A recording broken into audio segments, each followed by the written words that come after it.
Mount Everest, the world's highest mountain.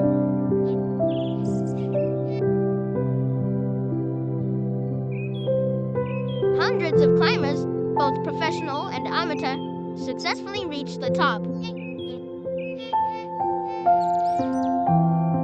At any one time in the climbing season, there are over 1,000 people making the attempt. Behind virtually every endeavor lies the support and expertise of the Sherpas, the unsung heroes of the mountain.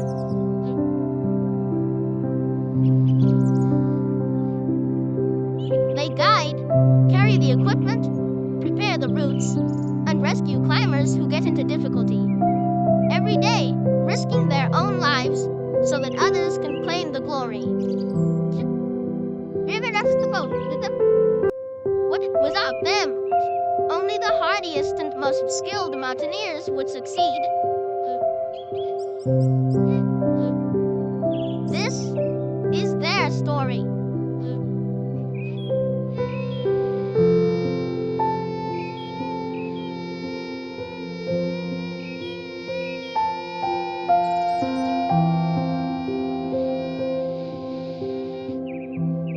Kathmandu, Nepal.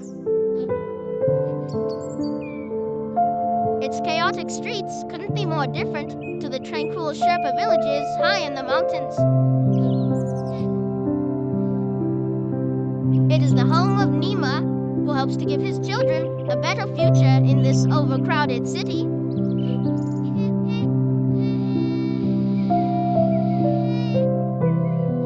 Purba comes from a remote forest village in the Markalu region.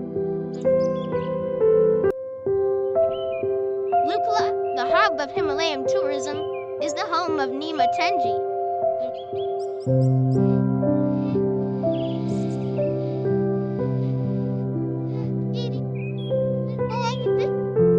Gelu Sherpa is less typical. He spends the peak climbing season in the Himalayas, but seeks work in Austria and Germany during the summer and winter months.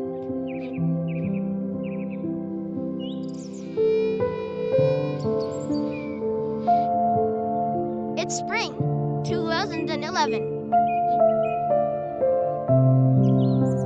The four Sherpas have been hired by Theo Fritzsche, an extreme climber from Austria, and Jochen Hemle, an alpine historian from Germany, to take part in an international expedition up Everest.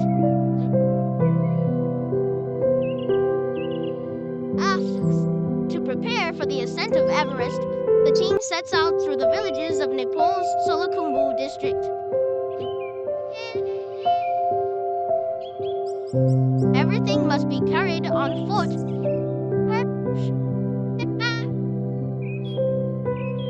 Parba, Nima Tenji, Nima, and Gelu are not the only Nepalese who are needed. A whole team of guides and porters, over a dozen strong, carry the heavy equipment required for the expedition's ascent of Everest. And it's been this way since the very first attempts to climb the mountain. In 1922, the first ever expedition to make a full-scale attempt to climb Everest was made by the British, among them George Mallory. Of the 160 men who made up the team, only 13 were British. Mallory was caught in an avalanche on the North Col. 7 of his Sherpas were killed, the first ever recorded deaths on Mount Everest.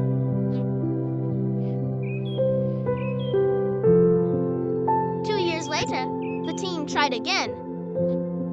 This time, with Mallory was Oxford student Andrew Irvine.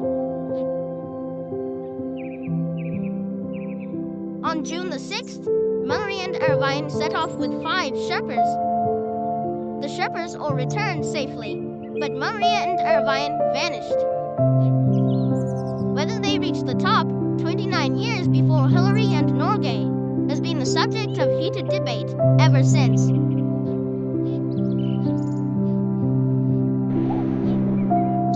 To try and establish the pair's fate, in 1999, an international expedition set out to locate their bodies. Among them was Jochen Hemleb. On the very first day, a mummified body was found on a steep slope. It had to be Irvine or Mallory.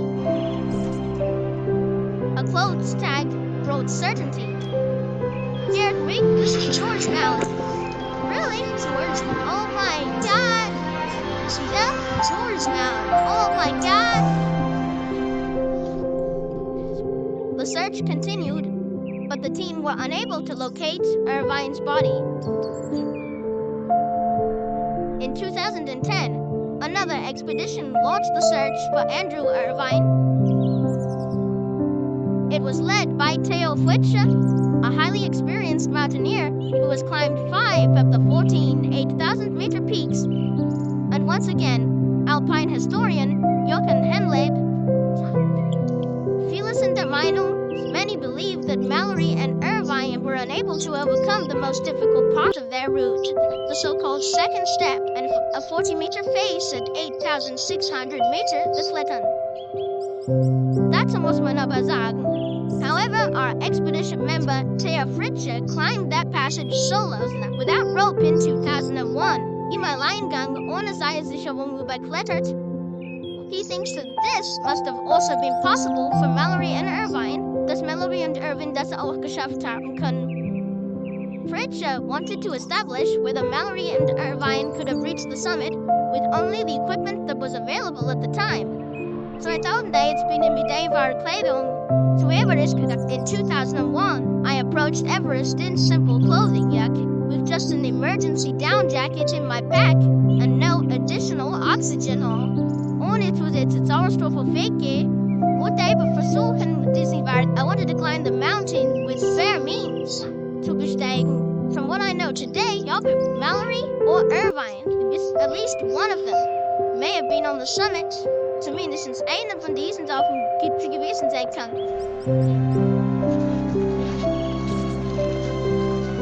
The 2010 expedition failed due to bad weather.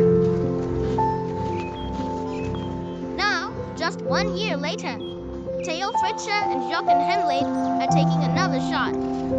And it is for this reason that they have hired Herba, Nima Tenji, Nima, and Gelu. The 4 Sherpas will search for Irvine's body near Everest's peak. The history of the Sherpa people on the south side of the Himalayas goes back some 500 years. The literal meaning of Sherpa is the people from the east. A nomadic people, 4 different groups migrated from the highlands of Tibet into today's Nepal, where they settled at the foot of these 7,000 and 8,000-meter mountains.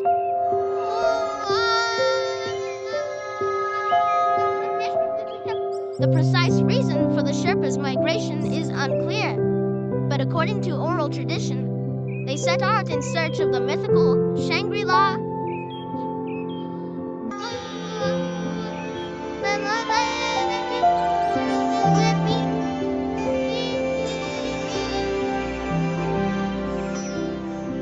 The Sherpa word for Everest is Komaloma, goddess mother of the world. So many choose to live high in the mountains above 3,000 meters, as close to the seat of the gods as possible. And for them, hard work in the fields is their perpetual high-altitude training.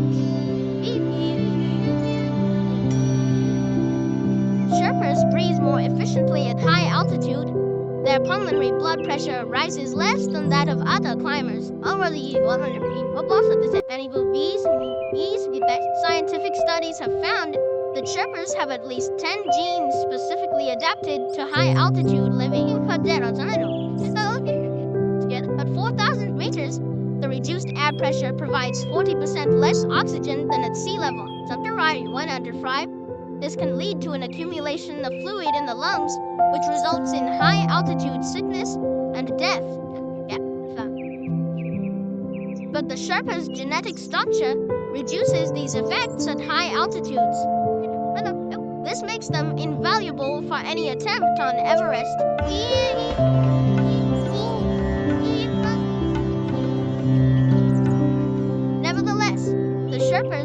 with the rest of the team, must spend several weeks acclimatizing themselves. So they set off on a trek for Island Peak, a gentler climb, much favored by less experienced mountaineers. At nearly 6,200 meters, it is the perfect preparation for the climb up Everest. Gerber's nickname among his peers is Turbo. He's always among the first on the mountain and has an impressive record. I've reached the summit of Everest 3 times, as well as from 5 or 6 more ascents. I've also stood on Annapurna 4 times, on the Barunsa, the Makalu, and on many peaks along the Indian and Pakistani border, and on Manaslu, what the and Kuntilicious.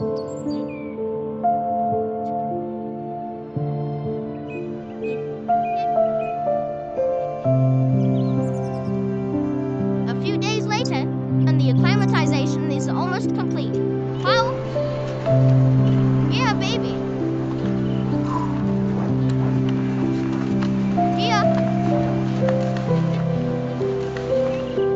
As they reach Renjo Pass at 5,300 meters, they get their first glimpse of Mount Everest itself.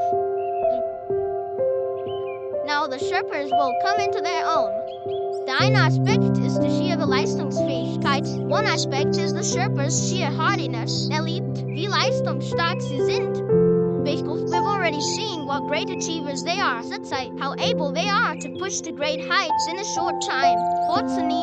We Westerners require much longer recovery periods, and a feeling of that Erholungszeit bräuchten. And that's prädestiniert die Sherpas gerade. The Sherpas are pre-adapted for our mission because they have the ability to exploit brief windows of fair weather, also das Gutwetterfenster, sehr, sehr effektiv zu nutzen. On every journey into the mountains, the Sherpas tie prayer flags along the route. The flags are to seek divine blessing, spread compassion, and bring good luck to the expedition.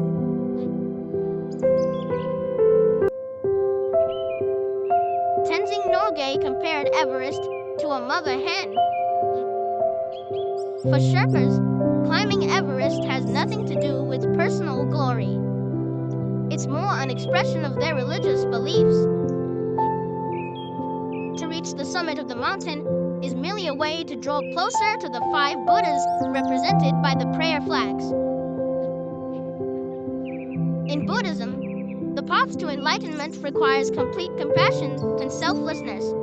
For a Sherpa, this translates to guiding others safely up the mountain and back again, regardless of the danger to themselves.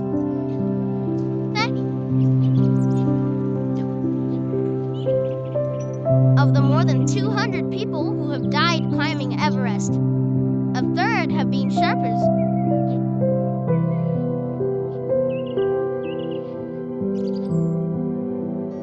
The main Everest climbing season lasts for just a few weeks in the spring, just before the monsoon season. From June to August, daily rain turns the hills lush and green, but makes climbing impossible. So for much of the year, Sherpas live a relatively normal life. For some, this is a life that has remained unchanged for generations.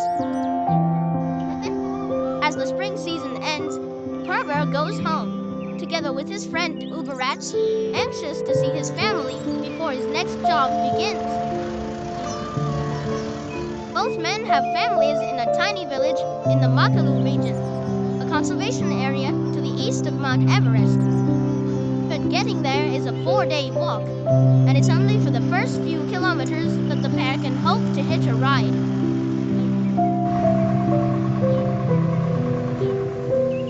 Abruptly, the more comfortable leg of Perber and Uberats' journey comes to an end.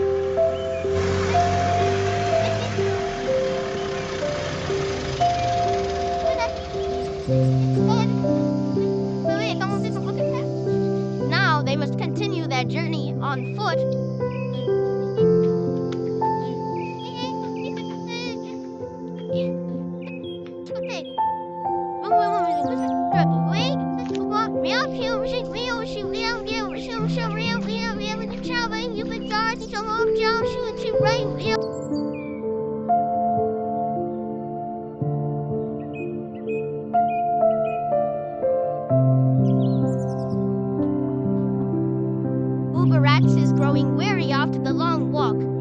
So Pertha stops at a farmhouse on the edge of the road to buy refreshments.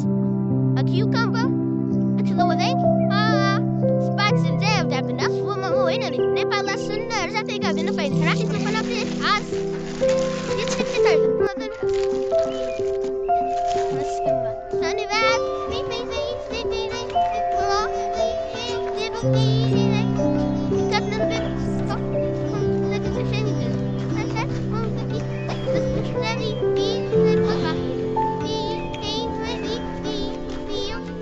refreshed, they can continue their journey homeward.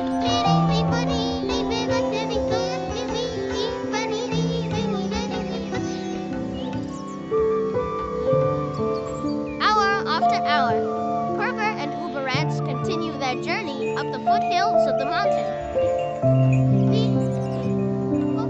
It's Saturday, market day in Canterbury. Once a week, local farmers and traveling merchants come here to sell their goods.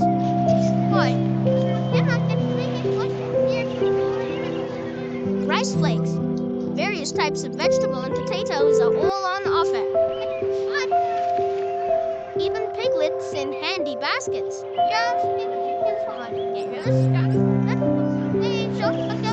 Perver is looking for a gift for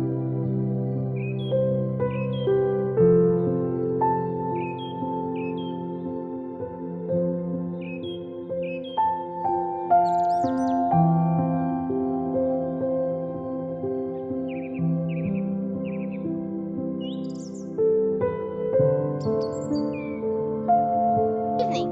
The two men head off to a local bar with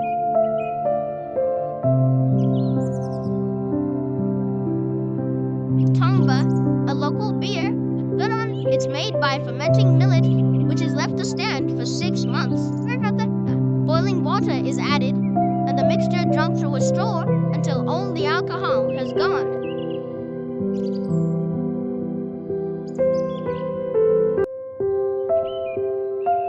Next morning, they continue. Higher up now, the land changes. The soil is too poor for rice, so the farmers grow corn and sorghum, a type of grass grown for its edible grain. Sorghum is one of the staple sources of nutrition and is used to make bread. But it has another use. From it, they brew the tongber that Perver so enjoyed the night before.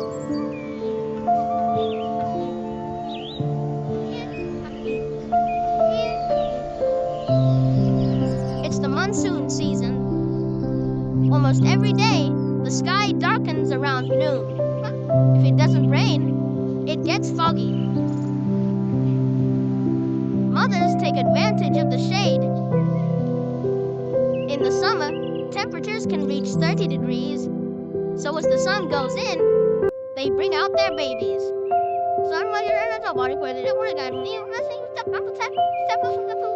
By now, Perver and Uberrats are only a day's walk away from home. In the heavy rain, they meet men from their village.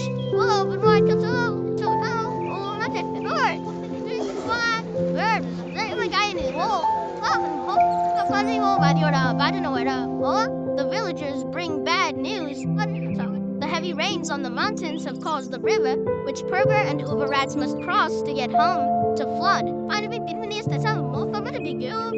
It's now impossible. But Perver cannot wait. His next job will not allow for it. Now he won't be able to see his wife and children for another 3 to 4 months. So instead, Perver decides to visit his uncle, who lives on this side of the river. But to get there, he has to cross one of the last few patches of mountain forest. Illegal smuggling of timber to India is endemic, and as a result, Nepal's forests are declining rapidly.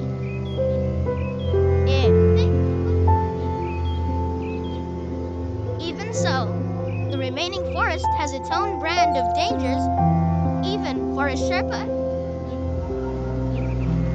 It's full of leeches, waiting for a blood donor.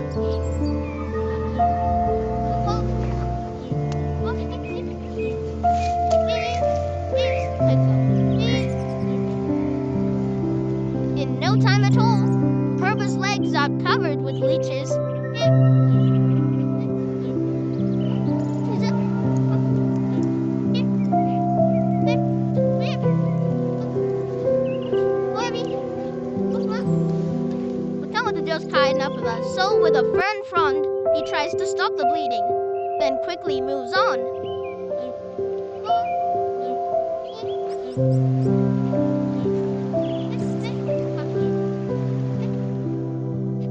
Finally, on the third day, Perber reaches his uncle's house.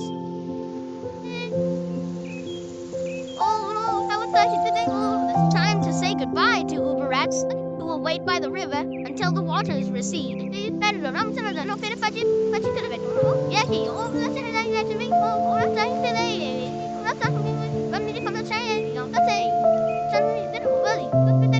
Uber Rats must carry his heavy basket alone now. Up in the mountains, it's the only way to transport goods. Even the sick have to be carried.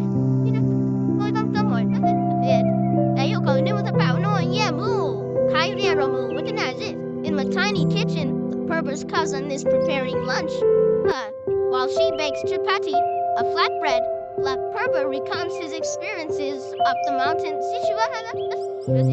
Unable to get home to his family, he has little choice but to leave his things, especially the money he has earned as a guide, with his uncle until his wife can come and get them. His cousin prepares the traditional dish of dal bhat, rice served with lentil soup and a vegetable curry. It's the staple diet of the Nepalese, and in its many variations, eaten twice a day.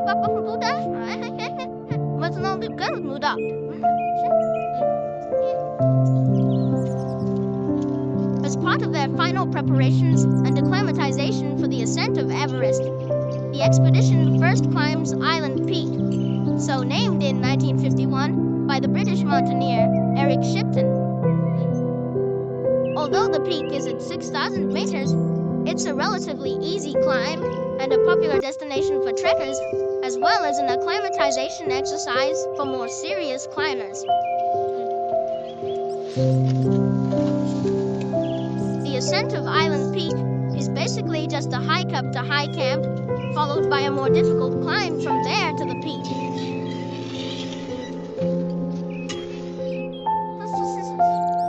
It's little more than a walk in the park for a Sherpa like Nima Tenji.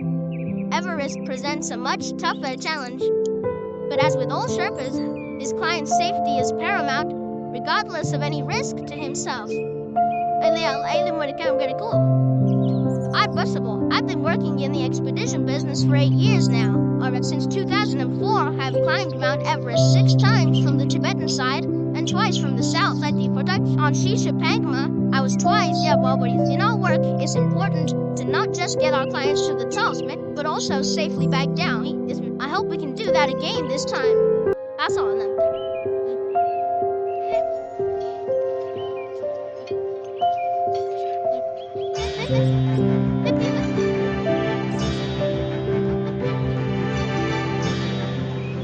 All attempts on the southern route of Everest start in Kathmandu, and from there fly to Lukla. The airport is arguably the world's most dangerous. At the north end of the runway are mountains, and at the other end, a 600-meter drop into the valleys below.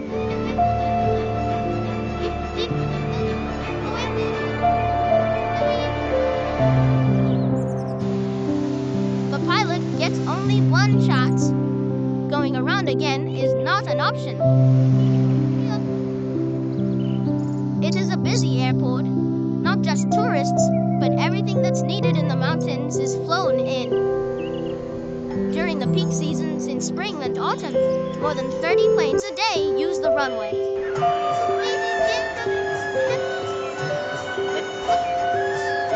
Construction of the airport was initiated by none other than Sir Edmund Hillary.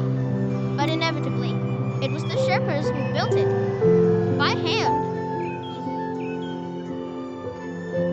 Just south of Lukla is Nima Tenji's home. But with few roads, it's a 2-day journey on foot. Lukla is the gateway to Everest. Porters crowd the streets, eager for the custom of its endless stream of tourists. Here, modern tourism comes face to face with the harsh realities of life as a Sherpa. In the absence of roads and trucks, are procured by hand. But as a well-established mountain guide, Nima Tenji is wealthy enough to avoid such back-breaking work.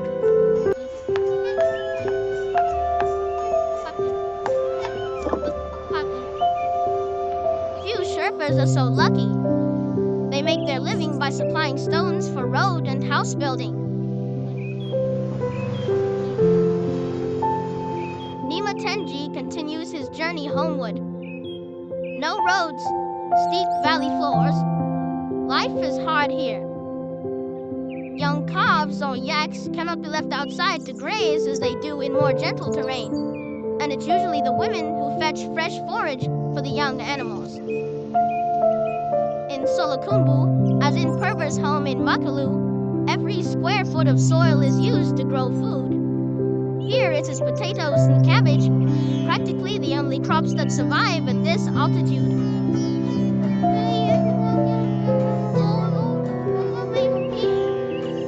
Around noon, clouds build on the flanks of the Himalayas. Even near the end of the monsoon season, it rains almost every day. Although the Sherpas now have modern thermal clothing, still their most important piece of equipment is the humble umbrella.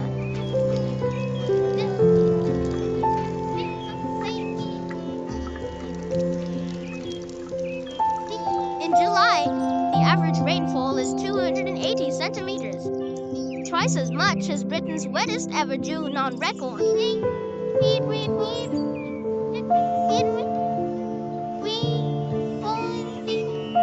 Whether climbing mountains or at home in their villages, the Sherpa people have learned to live with extreme weather.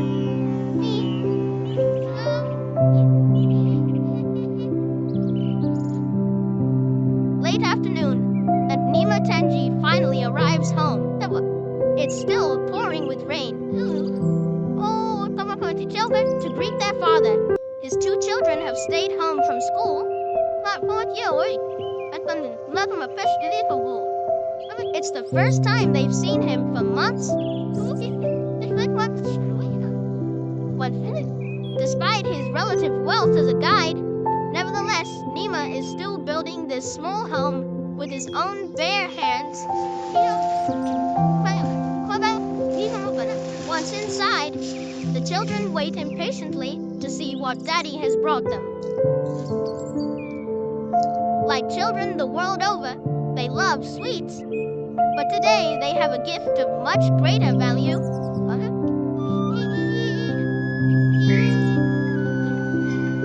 Next day, the new red umbrellas are carried to school.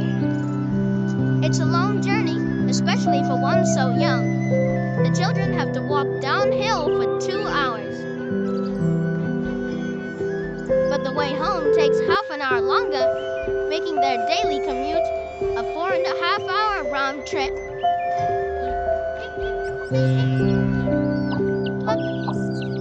Nima Tenji's little farm lies at 2,900 meters. The only crops that grow well in the small garden behind his house are potatoes and cabbage.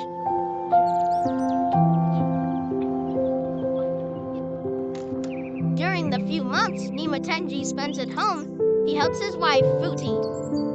The rest of the time, she looks after the family in the fields on her own. With no shops a Westerner would recognize, the family has to store their year's supply of potatoes. Nima can only hope they will last through the winter. But life is not always unremittingly hard work. While Futi looks after the children and prepares dinner, Nima Tenji takes the opportunity to visit nearby Pangong Monastery. But today is not a day of meditation and prayer, but one of celebration. A curious blend of ancient tradition and modern Western culture.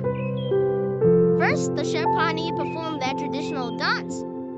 Then it's time to get right up to date.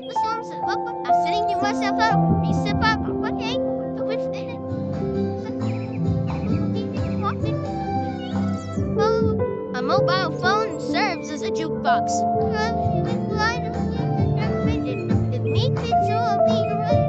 First, the children perform a dance. Then everyone joins in. It is a rare break from Nima Tenji's otherwise harsh life, alternating between farming his small holding and guiding climbers up the mountains.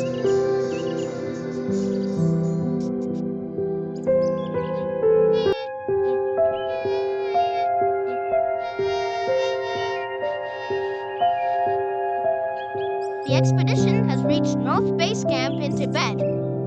This is the first stage of the northern route up Mount Everest, and the one taken by Irvine and Mallory.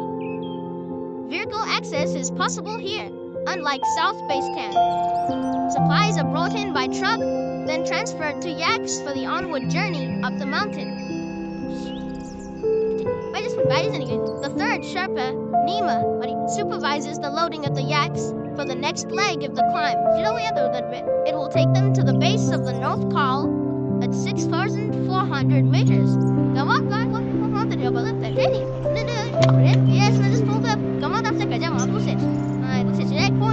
Tact and savvy are needed in these negotiations. Every time I weigh the loads, the Tibetan aides come up with different results here. Finally, all the pieces have been weighed and all differences cleared out. Now the yaks can be loaded for the ascent to the ABC, the Advanced Base Camp. As always, the Sherpas will look after their clients well during the ascent. A complete kitchen, including gas bottles and food for a month, is loaded, and the yak caravan sets off.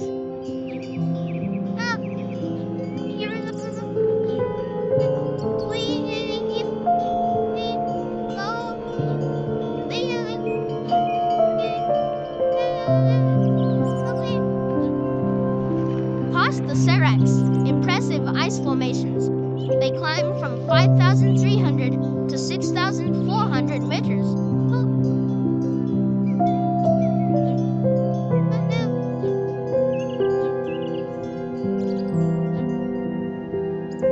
Once there, the Sherpas will set up a camp where the expedition members will stay for around a month, depending on weather conditions. They will set up the tents, cook, and wash up for their clients.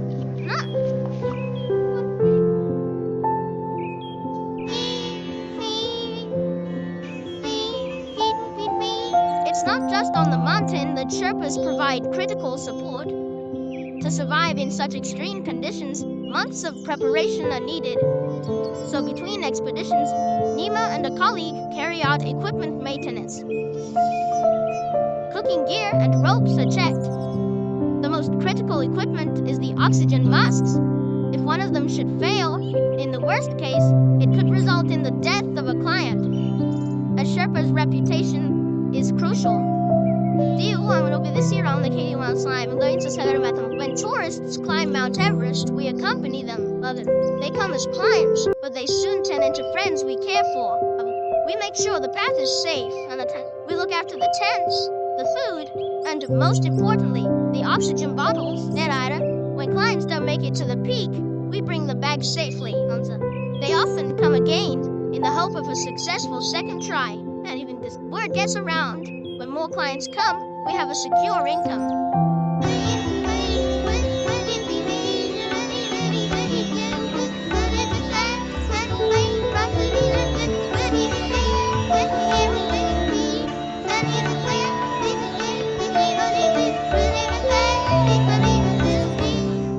Nima's home is Kathmandu. Its famous tunnel district, just a handful of streets covering about a square kilometer in a sprawling city of over 50 square kilometers, is a magnet for tourists. Over 2,500 businesses are crammed into this area. And it's not just trekking gear that attracts the visitors. The shops sell everything a tourist could wish for. From souvenirs to carpets, pashminas to woolen goods, and not least, tanka.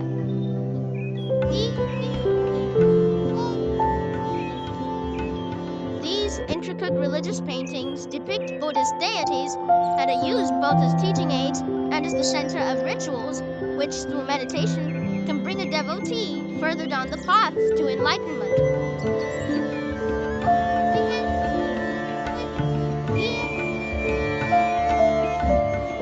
Nothing better illustrates the deeply spiritual nature of the Nepalese people in an otherwise chaotic and commercialized city.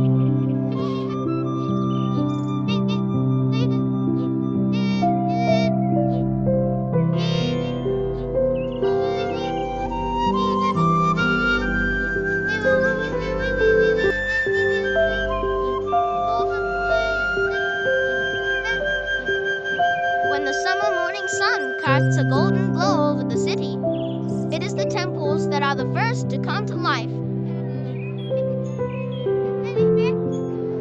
The Swayambunat, or Monkey Temple, is a paragon of peaceful coexistence of the major religions in Kathmandu. Both Buddhists and Hindus come here to honor their gods.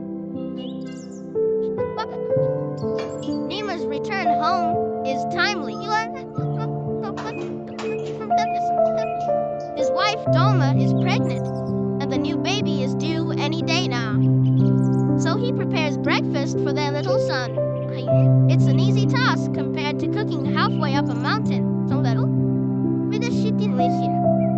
Traditional tsampa is served, fried barley flour with salted butter tea.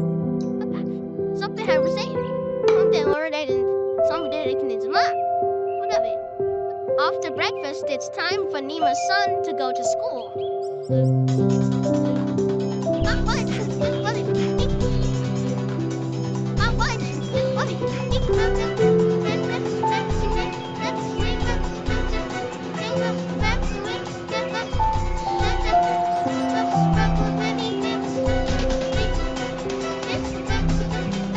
Unlike Nima Tenji's children, he doesn't have to walk for 4.5 hours, but in many ways, his journey is just as dangerous.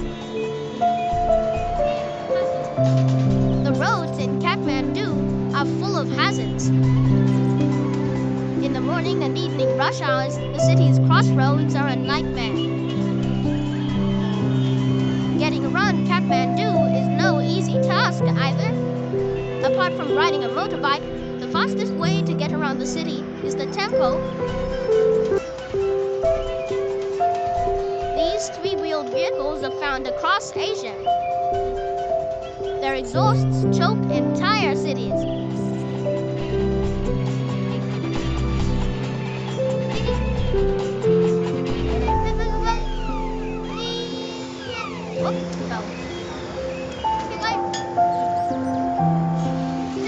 With scant regard for their own or passerbys' safety, in a garage on the edge of a street, young workers melt metal scraps in a makeshift furnace to produce fittings for a temple.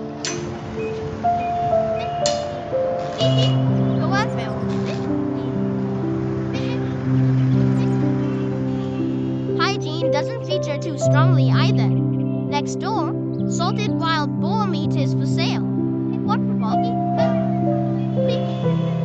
There is no limit to the pollution and noise. Nima is making one of his rare visits to the tunnel district.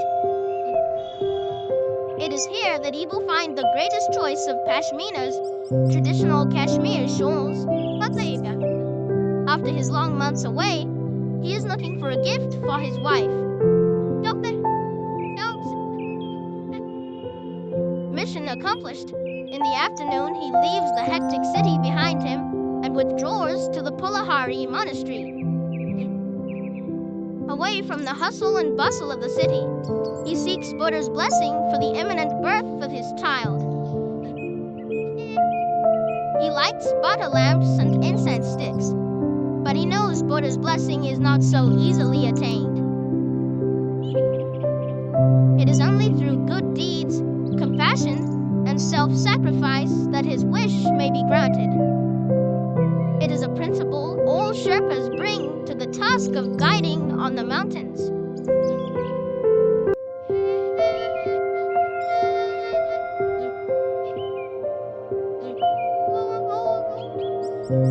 The expedition is preparing to leave Advanced Base Camp. To reach Camp 4, they must climb the glacier to the foot of the North Col. which is over 7,000 meters high.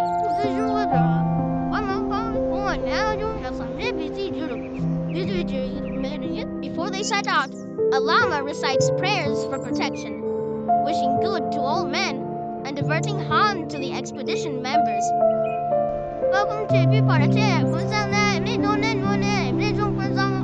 Galu was the last to join the team. He is a highly valued member because he also took part in the 2010 search expedition for Irvine's body.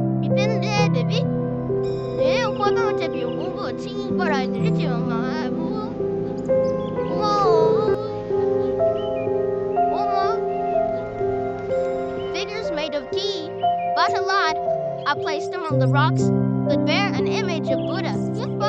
Then the Sherpas hang prayer flags in all 4 wind directions. A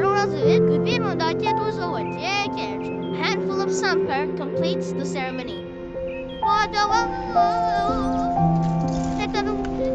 This is a final supplication for protection.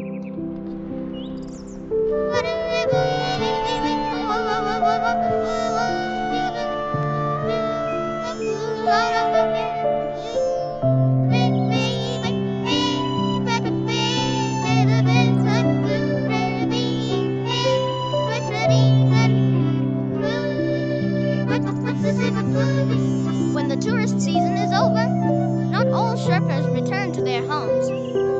Some seek employment opportunities abroad to better support their families.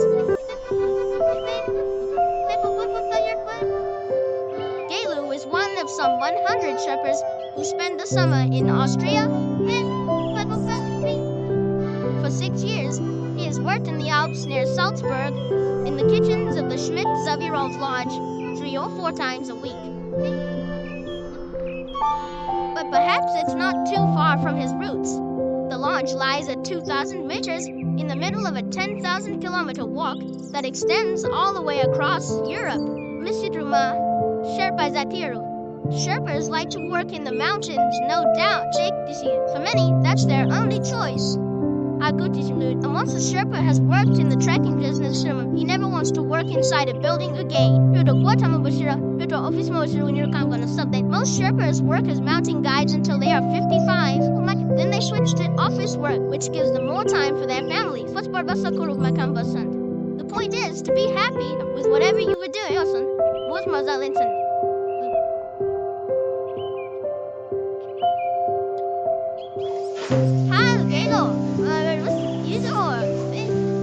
That's I'm saying. Oh, det heißt da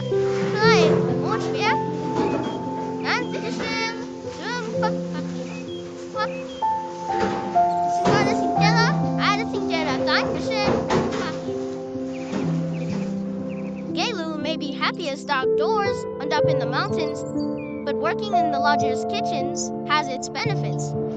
Thinking of us?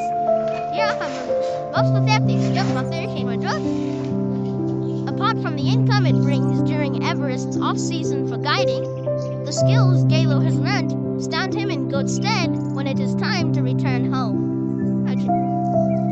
In the tourist lodges at the foot of the Himalayas, these new skills can be used to further supplement his income.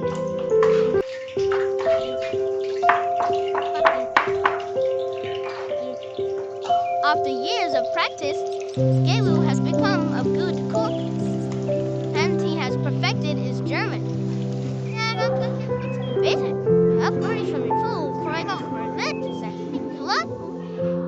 But it is up in the high mountains that Galu really feels happiest.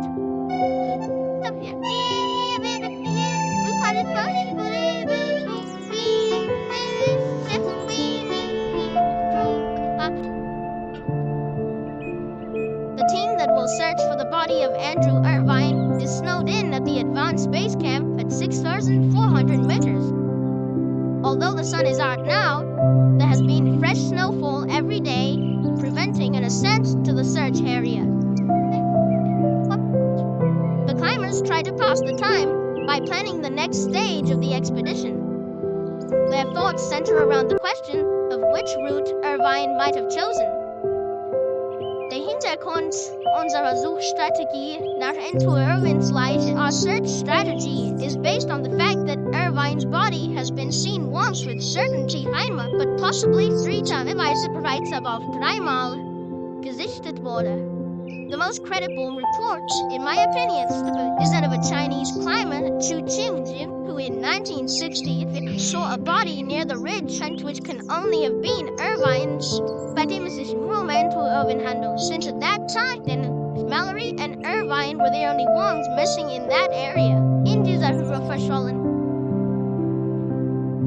Trying to put themselves in Irvine's shoes, the climbers hoped to work out the route he was taking back down the mountain before he disappeared. Ik kan me keins goed voorstellen of Clotero shit of Crotason that I can well imagine that in a state of exhaustion, one could miss a correct turn and would then simply continue in the hope of finding a rock crevice. Dan graadweiter geht ieder hoofdloom, Beenman, dan some rock crevice to spend the night, or just to survive. Ik wil nog te benarden, beziehungsweise ook hier te beleven. Mijn voorslag is I suggest we climb up the normal route to the ridge, like we did last year. Then follow the ridge downward and search close to the ridge line. Und dort möglichst dicht an der Kartlinie suchen.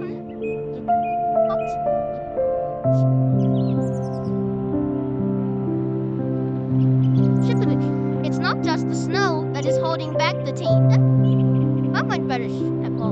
The summit of Everest is the dividing line between China and Nepal. Ascending via the southern route requires a permit from only the Nepalese, but Manori and Irvine had taken the northern route. This route passes through Chinese territory, and a permit is required from their authorities. For 3 weeks, the expedition is condemned to wait until the Chinese authorities have prepared the route.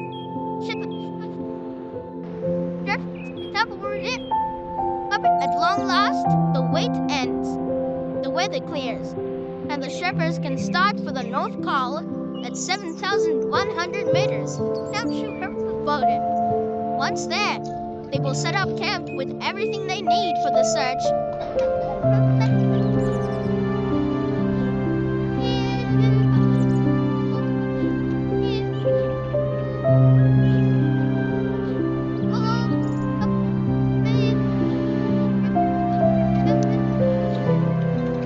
A steep climb ahead of them.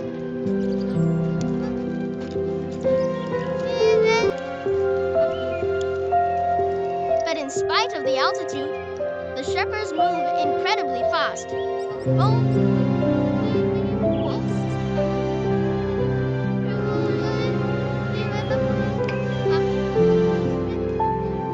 Each of them carries 25 kilos. Regardless of the thin air and an ascent of 700 meters, they only take 2 hours.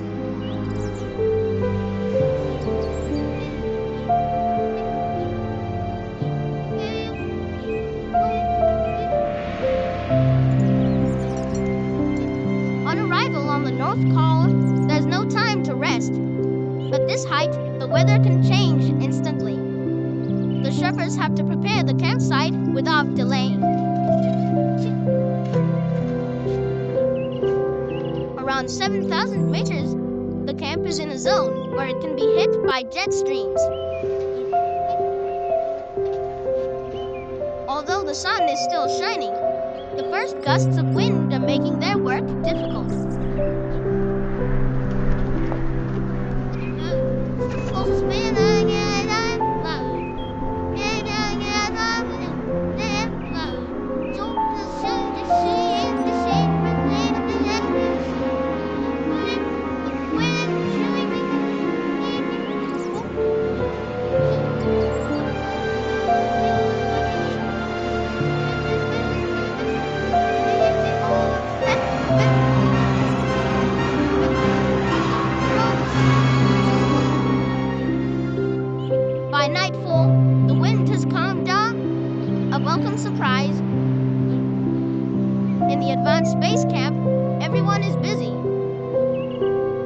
Sherpas plan the next day's search, the first climbers, ant-like, are already on their way to the summit.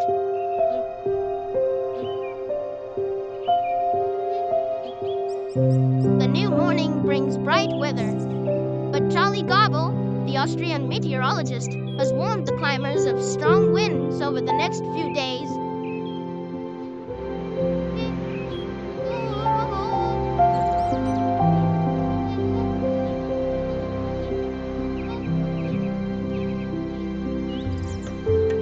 But the Sherpas are not put off. Along the ascent route to the two highest camps, traffic is heavy. Other climbers have taken advantage of the fine weather and are already on the way back down. Through his telescope, Jochen Hemlade watches the ascent of the search team to Camp 6 at 8,300 meters. The greatest challenge is the environment. Sleeping in a tent at 38-40 degrees centigrade below zero. In Camp 6, even the melting of snow is a problem. And to get 1 liter of water, and it takes 1 to 1.5 hours.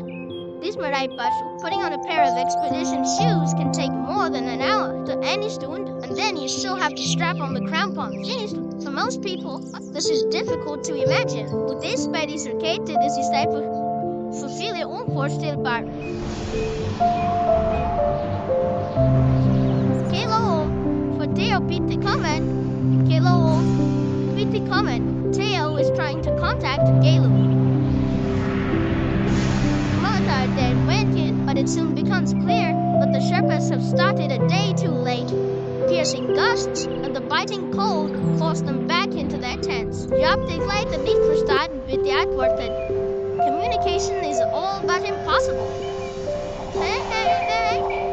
Again, the wind drives in the fog, covering the mountain. But the Sherpas refuse to give up hope. Again and again, they discuss the search route. Today it's very strong windy. Little bit fresh. And we try to go off outside. Just in time, the wind does calm down. The Sherpas set out for the search area at 8,500 meters. It's already their second day in the death zone. With only limited time left, they search the rocky, icy slopes, step by step. Is möglich, dass hier alle vier zusammen die Grat absuchen wird worden. Following Theo's advice, the four of them focus on the ridge.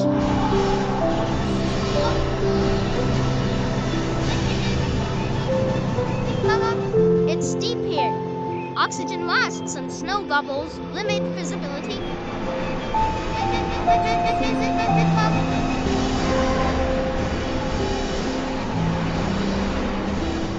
The four search for several hours. Then the storm starts up again and forces them back.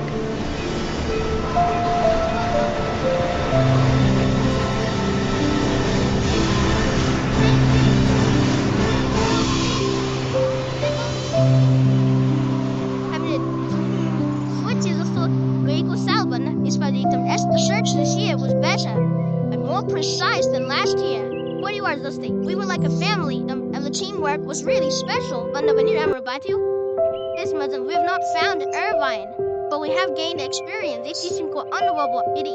One thing is clear: Irvine is not in this area.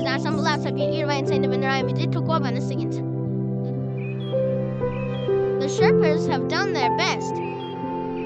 But with so many rock crevices and snow drifts to conceal a body, Mount Everest could hold its secret forever. The expedition over, the four Sherpas fade quietly into the background. After 6 months, Herbert can finally see his little boy again. Nima Tenji completed his house. Nima is now the proud father